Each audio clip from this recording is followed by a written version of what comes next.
무극담노 종신기 천마편 제53화 기호지세 송강현 관부 금괴 도난 사건.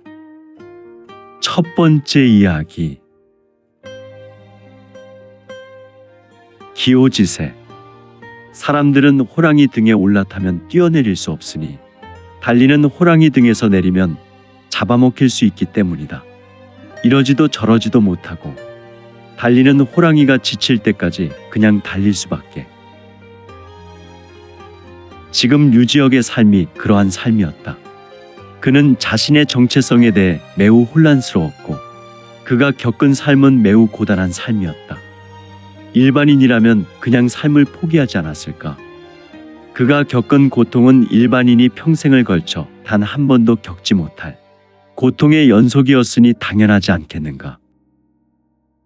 하지만 그는 모든 역경을 이겨내 완벽한 연단을 거친 정금과 같은 인물로 송강현 관부로 돌아오게 되었다.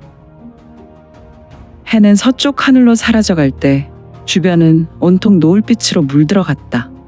이때 한 인물이 종모산 대나무 군락지, 대나무 숲 공터로 떨어져 내렸는데 그의 신형은 매우 균형 잡힌 인물로 그의 얼굴은 하늘에서나 존재하는 관옥 같은 미서생이었다. 아, 바로 검은색도 기운이 가득한 검은색 얼굴을 모두 떨쳐버린 류지혁이 아닌가. 그는 신만대산 신교의 화룡호 교원에서 천우신죠. 신교의 대법을 통해 완벽한 신체로 거듭난 류지혁이 분명했다. 왜? 류지혁은 지난날 도산대도 정의항과 결할 때 마화의 항하기로 큰 타격을 입고 의식을 잃은 이곳 종모산에 나타난 것인가? 아무튼 노을이 붉게 타오르는 하늘 아래 대나무 숲 공터의 류지혁의 모습이 유령처럼 나타났다. 그의 얼굴은 고난과 시련 속에서도 여전히 관옥 같은 미서생의 외모를 유지하고 있었지만 그의 눈빛은 예전과는 확연히 달라져 있었다. 신만대산 신교 화룡호 교원에서 받은 대법으로 그의 몸은 불완전하고 폭발 일보 직전의 상태에서 완벽하게 재탄생된 것이었다.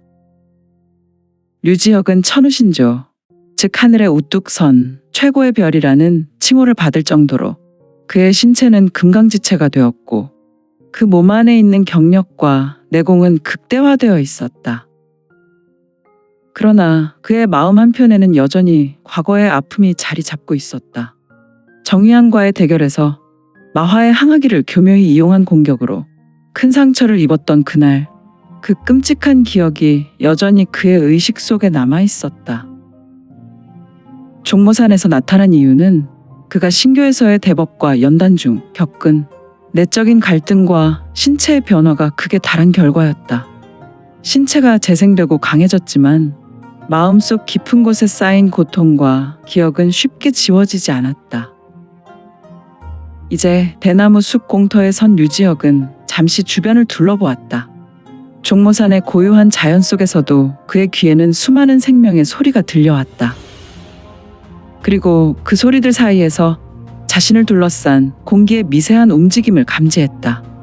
이전 진마부 6개의 무사들에게 무공을 펼친 후 그는 더욱 민감해진 감각으로 주변의 길을 읽어낼 수 있었다.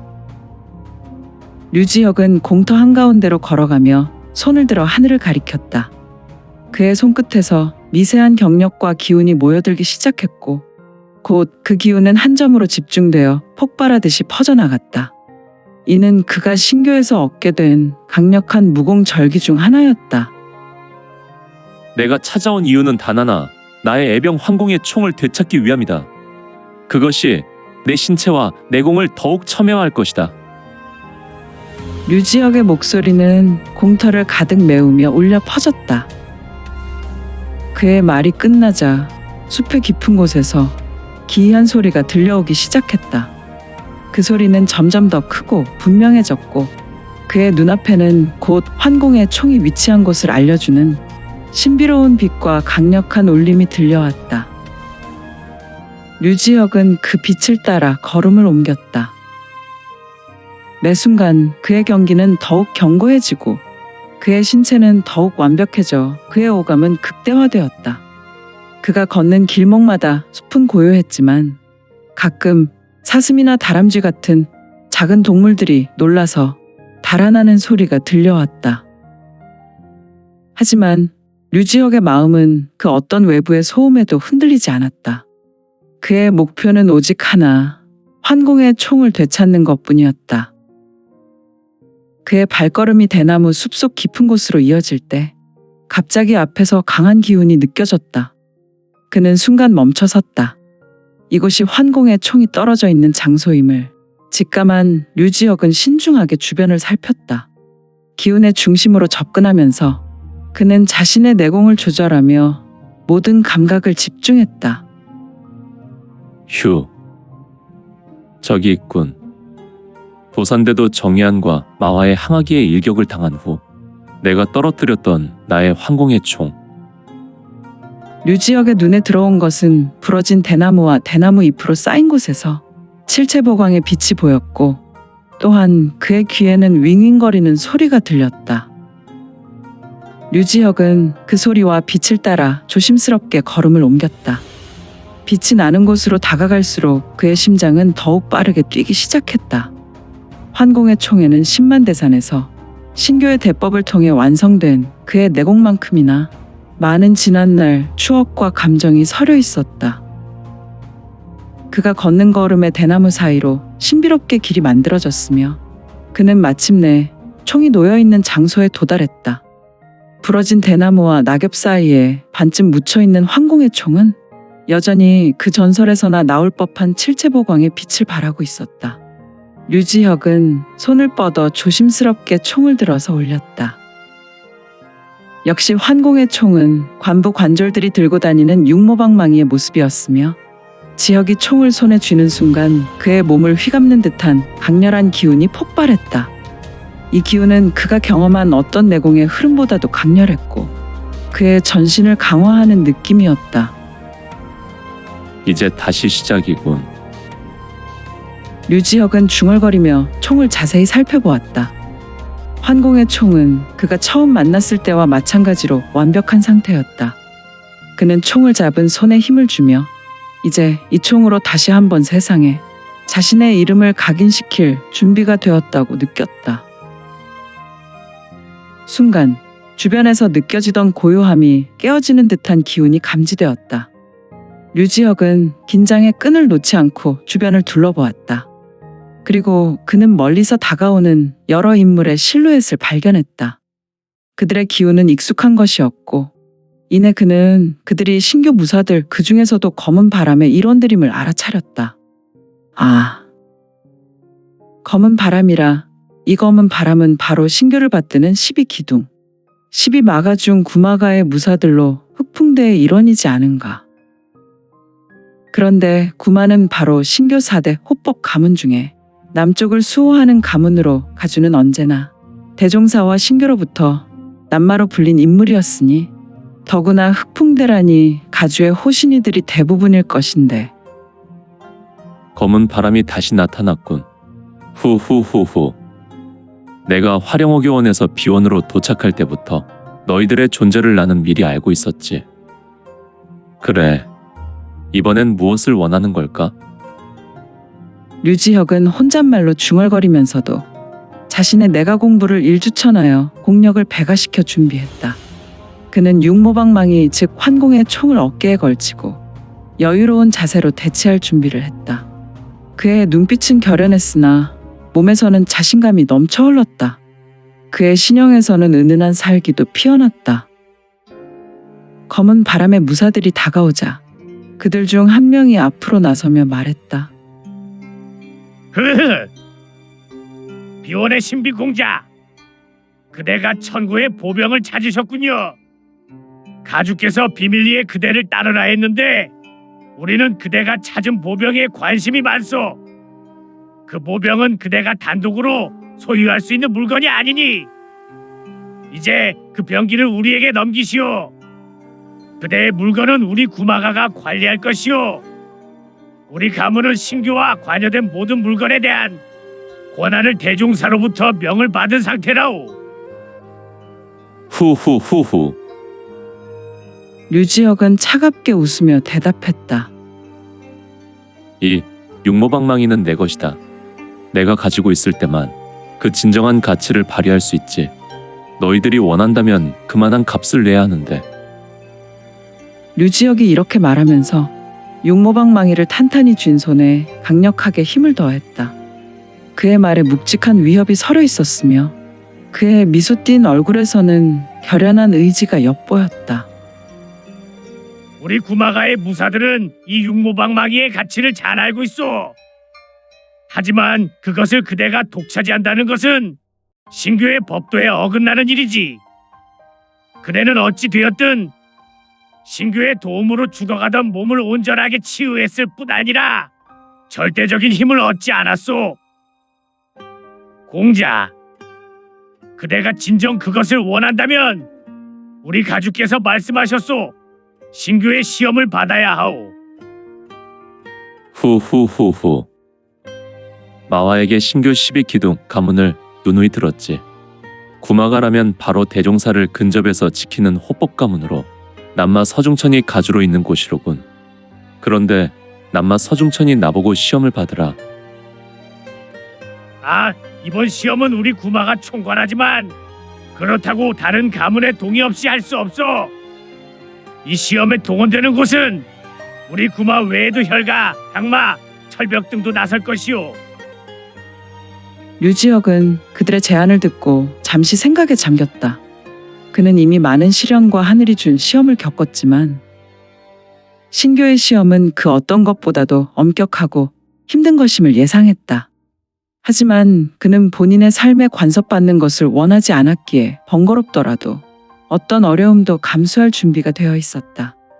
허허, 어찌되었든 그는 아무나 들어갈 수 없는 신교의 화룡호 교원에서 신법을 통하여 절대 기원을 얻지 않았는가. 시험을 받겠다. 류지혁이 담담하게 대답했다. 하지만 내가 시험을 통과하면 이 육모방망이는 오롯이 내 것이 되고 너희들은 다시는 이 총에 대해 언급하지 않을 것이다. 또한 나의 삶의 12마가는 어떤 경우에도 간섭하면 안 될 것이다. 검은 바람의 무사들은 서로를 바라보았고 한 사람이 앞으로 나서서 고개를 끄덕였다. 약속하겠소. 그대가 시험을 통과한다면 우리는 그 총에 대한 모든 주장을 포기하겠소. 또한 그대의 삶에 관여하지 않으리다. 이는 신교 12마가 가주들의 약속이오. 이것을 우리가 가주께서 전하라 말씀하셨소. 녀석들.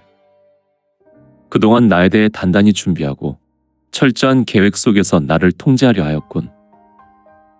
류지혁은 그들의 말을 신중하게 듣고 내심으로 그가 가지고 있는 계획을 굳혔다. 그는 자신이 받게 될 시험의 성격을 이미 짐작하고 있었으며 그에 맞는 준비를 해야 했다. 그의 심장은 차분하게 뛰고 있었지만 내부에서는 거센 기운이 모여들고 있었다. 하지만 난 너희들의 시험을 받기 이전에 송강현 관부로 돌아가서 그곳의 삶을 정리해야 한다. 나에게 5일의 시간을 다오. 검은 바람에 우두머리로 보인 자는 잠시 생각한다. 그리고 좋소. 가주들께서도 그 정도의 시간은 기다려줄 수 있어. 검은 바람에 무리는 이 말을 남긴 후 서로의 모습을 보며 약속한 듯 신비로운 신법을 전개하며 류지혁의 눈에서 사라져갔다. 이렇게 결정이 내려진 후 본인의 육모방망이를 허리에 차고 지혁은 종모산을 떠나 송강현 관부로 향하는 길에 올랐다. 그의 마음속은 복잡했다. 앞으로 받게 될 신교의 시험, 관부에서의 일들을 정리해야 하는 부담, 또한 그가 얻은 절대적 극한의 내공과 환공의 총에 관한 책임감이 그를 무겁게 만들었다. 왜 홍사는 나를 선택하고 하늘은 나에게 이러한 경력과 이러한 천고 보물을 주셨는가? 역시 환공의 총은 환공이 만들었지만 홍산의 유전으로 만들어졌던 거야. 내가 연을 떠나 이곳까지 오며 겪었던 모든 경험은 바로 홍산의 유전과 하늘의 철저한 계획 속에서 이룬 성취였던 거야. 나는 바로 동이족의 후손이니 말이야. 지혁은 이러한 생각을 하였으며 그의 두 눈에 눈빛은 결연했고 어떤 어려움도 극복할 준비가 되어 있었다.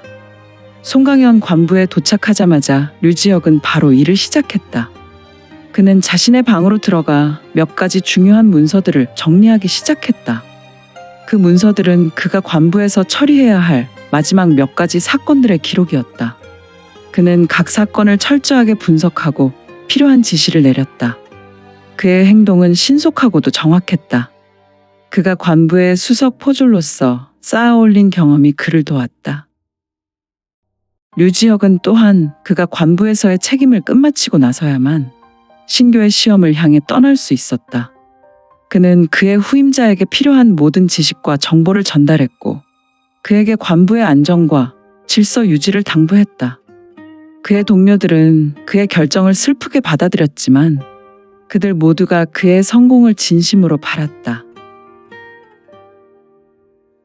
류지혁의 마지막 밤은 관부에서 조용히 지나갔다. 그는 별이 빛나는 하늘을 바라보며 다가올 시험에 대해 명상했다. 그는 본인 내면의 강함과 그동안의 경험을 믿었다. 그는 확신하고 있었다. 그 어떤 시험이라도 그는 극복할 수 있을 것이다. 다음 날 류지혁은 일찍 일어나 마지막으로 관부를 둘러보았다. 그는 비록 짧은 시간이었지만 그곳에서 많은 것을 배웠고 많은 추억을 쌓았다. 그의 마음속에는 쓸쓸함과 함께 새로운 출발에 대한 설렘이 공존했다. 그는 한 번 더 깊게 숨을 쉬고 관부의 문을 열고 나섰다. 이때 그를 뒤에서 부른 인물이 있었으니 그가 처음 이곳 송강현의 관부 포졸이 될 수 있도록 허락한 인물인 염소수염을 한장석이가 아닌가. 백리포졸? 아니지. 이제 그대는 포졸이 아닌 포도로 승진했지. 백리포도, 자네는 가던 길을 잠시 멈추게. 아니, 장노영님이 아니십니까? 어제 보이지 않아서 마지막으로 뵙지 못하고 떠나는 것이 서운했는데. 무슨 말인가? 자네가 어디로 떠난다고 그런 말을 하지? 자네는 어제 저녁 관부의 최고 수장인 허지부대인께서 자네를 포도로 임명하고 오늘 임명식을 할 뿐 아니라 5일 전에 이곳 관부에서 도난당한 금괴 사건을 조사하는 것에 총책임자로 명했네. 네? 뭐 놀라는가? 자네의 능력이라면 당연히 포도로 승진하는 것이 맞지 않은가? 아니지?